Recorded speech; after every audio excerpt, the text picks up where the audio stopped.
ঠাকুরকে, মায়ের পায়ে, কুনালকে সবাইকে আবির দেওয়া হয়ে গেছে। এরপর হচ্ছে ব্রেকফাস্টের পালা। মুখও মোছা হয়ে গেল আবির। হ্যাঁ, মুছতেই করছি আবির ঠাবির।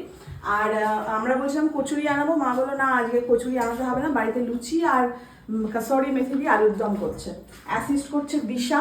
তো এখানে দেখো, আর আজকে ময়দার লুচি হয়েছে, মা বলছে চাকা কালো কালো লুচি খেতে হবে না, সাদা সাদা লুচি খা।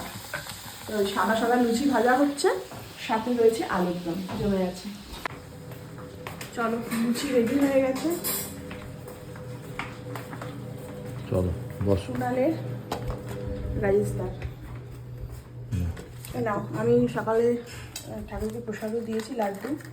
একটা ভুতি খেয়ে চলে গেছে, আর একটা করে সবাই। আমরা ভূতি সব শিষ্য। কেন? আমরা তো রোজই মানে প্রায়ই খাই। রাইসদার কেমন লাগলো বলো? দারুণ দারুণ, এটা হোলির দিনে নেমন্তন্ন পেয়েছি, চলে এসেছি। আমরা কালকে যখন ওইখানে বসে খাচ্ছি, ওই কি যেন বলে, ধোসা কাফে, তাই নাম রাজেশদাকে কফি, দেখে নাও, কফি। একা একা থাকবে, আমাদের সঙ্গে হোলিটা তবু কাটাতে পারবে। হ্যাঁ।